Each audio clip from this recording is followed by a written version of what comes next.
Let's discuss the inverse trigonometric function. From the definition, if function f is a one-to-one function with domain A and range B, then its inverse function is the function with domain B and range A defined by inverse function of x is equal to y if and only if f of y is equal to x. For a function to have an inverse, it must be a one-to-one function. Since trigonometric functions are not one-to-one, they do not have inverses. It is possible, however, to restrict the domains of the trigonometric functions in such a way that the resulting functions are one-to-one. Let's take a look at the graph of sine function. So if we draw a horizontal line from this function, obviously, it is not a one-to-one function because it will intersect more than the graph of the function. That's why we are going to restrict the domain of the sine function in such a way that the resulting function is one-to-one function.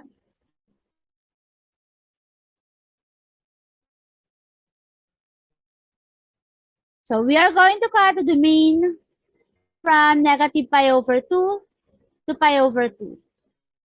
So this would be the domain of the function, and it will be a one-to-one function. So the graph of the inverse sine would look like this.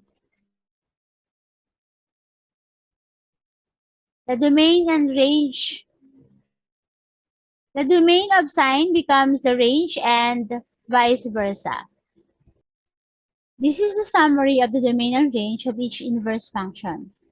The domain and range of inverse sine x are from negative 1 to positive 1 and from negative pi over 2 to pi over 2 respectively. The domain and range of inverse cosine are from negative 1 to 1 and from 0 to pi respectively. The domain and range of inverse tangent x are from negative infinity to positive infinity and from negative pi over 2 to pi over 2 respectively. The domain and range of inverse cotangent x are from negative infinity to positive infinity and from 0 to positive pi respectively.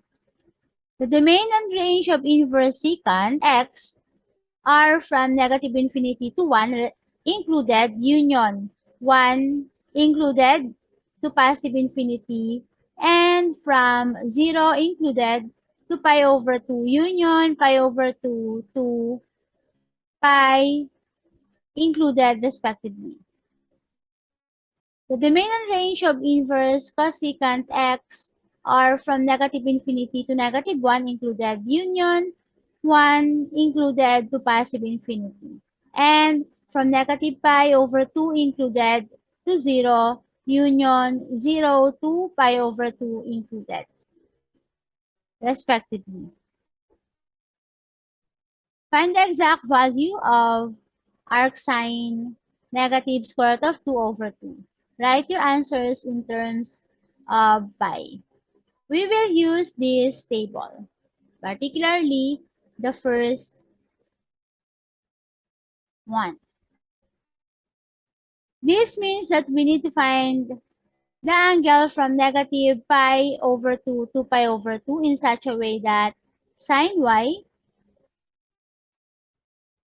is equal to negative square root of 2 over 2. So this means that the angle is negative pi over 4.